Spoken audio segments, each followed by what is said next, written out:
Problem solve करते हैं student scalar और डॉट प्रोडक्ट से रिलेटेड। हमारे पास स्टेटमेंट है find the angle between the two vectors a is equals to 5 i hat plus j hat and b is equals to 2 i hat plus 4 j hat. अब सबसे पहले हम data में जो है सारी गिवन इंफॉर्मेशन जो है उसको कलेक्ट कर लेंगे। डाटा में हमारे पास सबसे पहले a वेक्टर दिया हुआ है जिसकी हमारे पास वैल्यू है 5 i hat plus j hat और b जो है वो हमारे पास कितना है 2 i hat plus 4 j hat. और इनके दरमियान का एंगल जो है जिसे मैं थीटा से रिप्रेजेंट कर रही हूँ वो हमने कैलकुलेट करना है। अब इसमें स्टूडेंट्स आई हैट जो है वो हमारे पास क्या है unit vector in the x direction है और जे हैट जो है हमारे पास unit vector in the y direction है। अब अगर हम सोल्यूशन की तरफ आए स्टूडेंट्स, सोल्यूशन हमारे पास इस प्रॉब्लम का क्या होगा, हम कैसे ये प्रॉब्लम सॉल्व कर सकते हैं, उसके लिए हम सबसे पहले एक रफ सी डायग्राम बना लेते हैं जिसके ज़रिए हम इस सिचुएशन को इमेजिन कर सकेंगे। यानी कि ये मैंने एक्स एक्सिस ले लिया, ये मैंने वाई एक्सिस ले लिया और इसके अंदर ओरिजिन को डिनोट करते हुए मैं वेक्टर्स ड्रॉ कर लेती हूँ। अगर फॉर एग्जांपल मेरे पास ये एक वेक्टर है जिसे मैंने ए से रिप्रेजेंट कर दिया और ये मेरे पास एक और वेक्टर आ गया जिसे मैं बी से रिप्रेजेंट करती जा रही हूँ, ठीक है। और इन दोनों के दरमियान एंगल थीटा जो है वो मैंने कैलकुलेट करना है। अब इसको मैं किस तरह से कैलकुलेट कर सकती हूँ स्टूडेंट्स, अगर मैं ए और बी के दरमियान डॉट प्रोडक्ट देखूँ तो मेरे पास ए डॉट बी जो है वो किसके बराबर होता है, vector a into projection of b on a. यानी कि बी का जो साया ए के ऊपर पड़ा है वहाँ पर किसके बराबर होता है, बी कॉज ऑफ थीटा के बराबर होता है।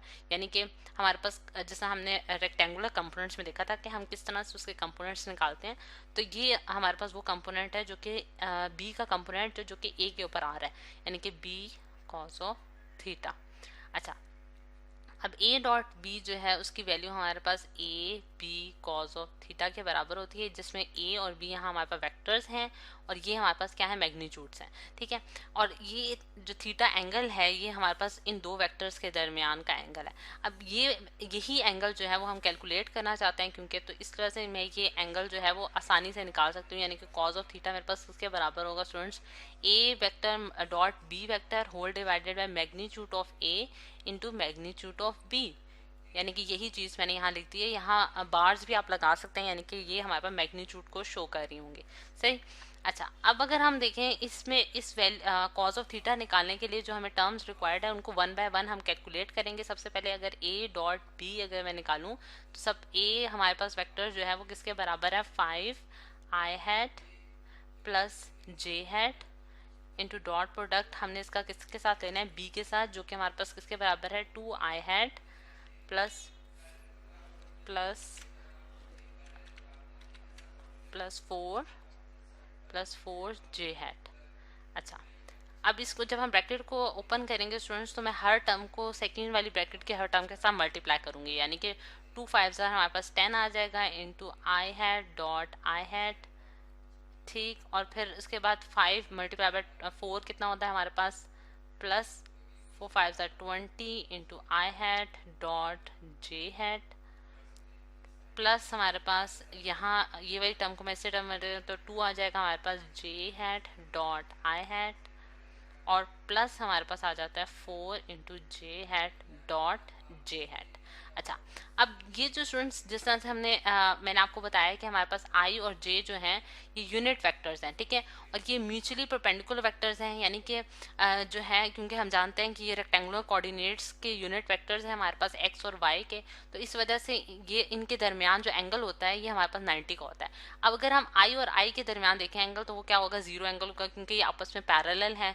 तो पैरेलल वेक्टर्स यानी कि कॉज अगर मैं इसका देखूँ तो कॉज ऑफ हमारे पास कॉज ऑफ 0 डिग्री जो होता है 0 वो हमारे पास 1 होता है, और कॉज ऑफ 90 जो होता है वो हमारे पास किसके बराबर होता है, 0 के बराबर होता है। तो अगर आई और आई के दरमियान एंगल देखा जाए तो हमारे पास 0 एंगल है, क्योंकि ये पैरेलल वेक्टर्स हैं, तो इसलिए हमारे पास यहाँ 10 आ जाएगा। और प्लस अगर मैं देखूँ 20 into i hat dot j hat का आंसर देखूँ तो मेरे पास क्या आ जाएगा, 0 आ जाएगा।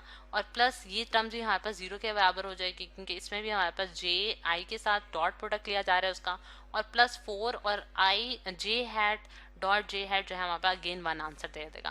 तो मेरे पास क्या बचा, 14, यानी कि 10 प्लस 4 मेरे पास 14 आ गया, ठीक है। ए डॉट बी का मेरे पास आंसर आ गया।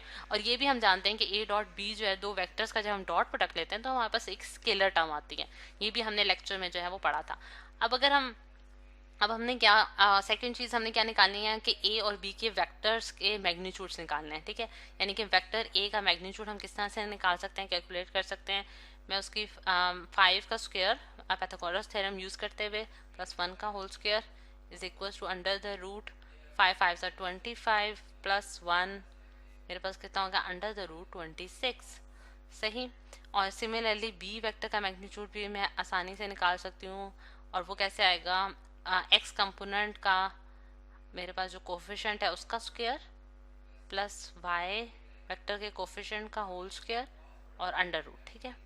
तो मेरे पास क्या आंसर आता है, 2 2 ज़ा 4 +4 4 ज़ा 16, और इसको जब मैं एडअप करती हूँ तो मेरे पास 20 आता है, सही। अब ये सारी वैल्यूज जो जो हमें रिक्वायर्ड थी कॉज ऑफ थीटा को कैलकुलेट करने के लिए स्टूडेंट्स, वो मैंने निकाल ली हैं। अब cos of theta is equals to a dot b, हमारे पास 14 आ गया। वैल्यूज इनपुट कर रहे हैं हम स्टूडेंट्स। ए वेक्टर का मैग्नीट्यूड क्या आया है, अंडर द रूट 26, और बी वेक्टर के मैग्नीट्यूड हमारे पास क्या आया, अंडर रूट 20। और इन सारे को आप कैलकुलेटर की मदद से सॉल्व करें तो आपके पास आंसर आ रहा है 0.61394, सही। कैलकुलेटर का यूज़ करके हमने इसका आंसर ग्रैब कर लिया है। और थीटा जो है वो हम किस तरह से निकाल सकते हैं, कॉज इनवर्स ऑफ 0.61394, ठीक है। और जब आप इसको कॉज इनवर्स लेंगे इस वैल्यू का तो आपके पास आंसर आ रहा है 52 डिग्री, ठीक है। यानी कि थीटा हमारे पास कितना आ गया, 52 डिग्री। यानी कि हमने ए और बी के दरमियान का एंगल जो है वो कैलकुलेट कर लिया कि अगर मेरे पास ये वेक्टर्स जो कि गिवन वेक्टर्स हैं हमारे पास, उनके दरमियान कितना एंगल है हमारे पास, 52 डिग्री।